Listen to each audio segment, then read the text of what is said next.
Oi, bem-vindos a mais essa nossa conversa. Hoje a gente vai mergulhar nos resumos clínicos que são chave, né? Pensando na preparação para a prova prática do Revalida 2025. Isso, com foco total nas condutas que a gente vê no dia a dia do SUS. Exato.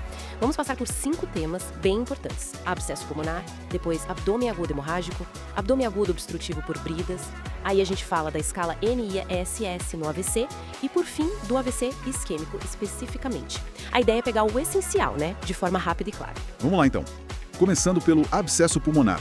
Aquela situação, né? O paciente chega, tosse produtiva há um tempo, febre, talvez falta de ar. E muitas vezes tem um histórico que chama atenção, tipo uma pneumonia recente que não curou bem, ou alcoolismo. Pois é, e a pergunta que não pode faltar é: essa tosse com catarro, assim, purulento, começou há quanto tempo? Isso já acende o alerta para um abscesso, que é basicamente pus acumulado no pulmão, né? Frequentemente por aspiração, exatamente. E para confirmar mesmo, o ideal, o padrão ouro, é a tomografia de tórax, a TC. Ela vai mostrar aquela imagem bem característica, sabe? Uma cavidade com nível líquido dentro. Mas e na UBS, no posto de saúde, onde ele pode chegar primeiro? Olha, na UBS, se a suspeita clínica é forte, o tratamento inicial que geralmente se faz é com amoxicilina junto com o clavulanato. Certo. Mas, assim, o ponto-chave é saber o limite ali. Se o abscesso for muito grande, tipo mais de 5 centímetros, ou se o paciente não melhora com antibiótico, Aí tem que encaminhar. tem que encaminhar, precisei ir para atenção terciária, um hospital com mais estrutura, porque talvez precise drenar esse pus. Então, é suspeitar no paciente de risco, confirmar com imagem, se der, e saber quando escalar o cuidado. Entendido? Agora vamos mudar para um quadro que costuma ser bem mais dramático, o abdômen agudo hemorrágico. Ah, sim. Esse assusta. A pessoa chega com aquela dor abdominal súbita, fortíssima e já com sinais de choque. Pressão caindo, pálida. Nesses casos é crucial perguntar sobre trauma recente ou a possibilidade de gravidez, certo? Com certeza. Essas perguntas são direcionadoras. As causas mais comuns são justamente trauma abdominal, uma gravidez ectópica que rompeu, sabe? Fora do útero, ou então um aneurisma de aorta roto. E aí a agilidade é tudo. Se for o primeiro contato, o ultrassom FAST. Aquele exame rápido feito ali na hora para ver se tem sangue livre na barriga. É muito valioso. E a conduta imediata. É tentar estabilizar, infundir volume, tipo ringer lactato, e acionar o SAMU o mais rápido possível para levar para um hospital que possa fazer a cirurgia de urgência, a laparotomia, para parar o sangramento. A TC de abdômen entra em que momento? A TC ajuda muito a ver a causa exata, mas só se o paciente estiver minimamente estável para ir para a tomografia, né? Certo. Falando em abdômen agudo, tem outro tipo bem comum, que é o obstrutivo alto por bridas. Aqui o quadro é diferente. É dor em cólica, muitos vômitos, que podem ser até amarelados, biliosos, e a barriga vai inchando. Isso. E o que mais chama atenção no histórico, disparado, é cirurgia abdominal prévia. Ah, então a pergunta já operou a barriga antes é fundamental. Fundamental. Porque essas cirurgias podem deixar aderências, as tais bridas, que são tipo umas fitas por dentro, sabe? E elas podem torcer ou apertar o intestino. E o diagnóstico?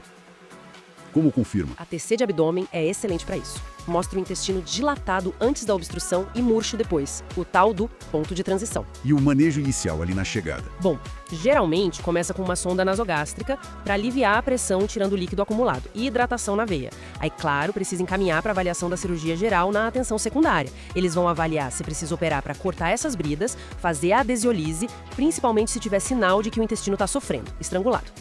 Ok, agora, mudando de área, vamos para neurologia. Acidente vascular cerebral, o AVC.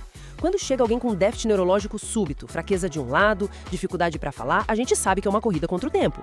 Além de checar os riscos, como pressão alta, diabetes, qual a pergunta mais crítica ali na hora? Sem dúvida nenhuma. Quando exatamente começaram os sintomas? Isso é crucial por causa da janela de tratamento para algumas terapias. Certo, a janela terapêutica. Exato. E o primeiro passo sempre é diferenciar se é um AVC isquêmico, que é o mais comum, uns 85%, causado por bloqueio de vaso, ou se é hemorrágico, uns 15%, por sangramento. E como faz essa diferenciação rápida? Com a TC de crânio sem contraste. É o exame inicial fundamental para excluir sangramento. Depois disso, a gente usa a escala NIHSS. Aquela escala americana, né? Isso, a do Instituto Nacional de Saúde dos Estados Unidos. Ela ajuda a medir a gravidade do déficit, pontuação baixa, menor que 8 é leve, de 8 a 16 moderado e acima de 16 grave. Isso, junto com o tempo de início, guia a conduta. E como isso impacta o tratamento no SUS? Essa diferenciação e a escala? Impacta totalmente. Se for isquêmico e o paciente chega rápido, em até 4 horas e meia do início, num hospital preparado, ele pode receber o alteplase, que é o trombolítico, para dissolver o coágulo. E geralmente se inicia AES também. E no hemorrágico? No hemorrágico, o foco muda. É controlar a pressão arterial de forma bem rigorosa, manter abaixo de 180 por 105, mais ou menos, usando remédios como captopril se precisar. São abordagens bem distintas. Entendi. E focando mais um pouquinho no AVC isquêmico, já que ele é o mais frequente. Além do alteplase, na janela e do AS, o que mais é importante considerar? É fundamental tentar descobrir a causa, né? Foi uma trombose ali no local? Foi um êmbolo que veio de outro lugar, tipo do coração, em quem tem fibrilação atrial ou uma arritmia comum? Ou foi um vaso pequeno que entupiu, lacunar? E a imagem ajuda nisso. Ajuda. A ressonância magnética, principalmente a sequência de difusão, é o melhor exame para ver a lesão isquêmica em detalhe. Mas a TC inicial, como falamos, é essencial para excluir sangue. E tem mais alguma terapia aguda? Sim. Em alguns casos, mesmo depois das 4h30, pode ter indicação da trombectomia mecânica. É um procedimento para tirar o coágulo mecanicamente, com catéter. Isso pode ser feito até 24 horas em centros especializados. E claro, depois da fase aguda, não pode esquecer da prevenção secundária, para evitar outro AVC. Geralmente com AS e uma estatina, tipo a atorvastatina. Perfeito. Então, resumindo um pouco essa nossa conversa sobre esses 5 quadros agudos, fica bem claro, né? Em todos eles, seja pulmão, abdômen ou cérebro, a chave é reconhecer rápido os sinais, Pensar nos exames certos, TC, na maioria das vezes, mas às vezes RM ou ultrassom, e iniciar o manejo adequado, articulando bem a rede SUS, a UBS, o SAMU, os hospitais. Exatamente. E sabe, para deixar uma reflexão final, a gente viu como fatores de risco como hipertensão, diabetes, aparecem bastante nesses quadros, né? Principalmente no AVC, mas afetam a saúde vascular como um todo. Verdade, isso faz a gente pensar, será que se a gente fortalecesse ainda mais a prevenção e o controle dessas doenças crônicas lá na atenção primária, na UBS, o quanto isso não reduziria a chegada dessas emergências graves nos prontos-socorros? Fica aí a questão para a gente refletir.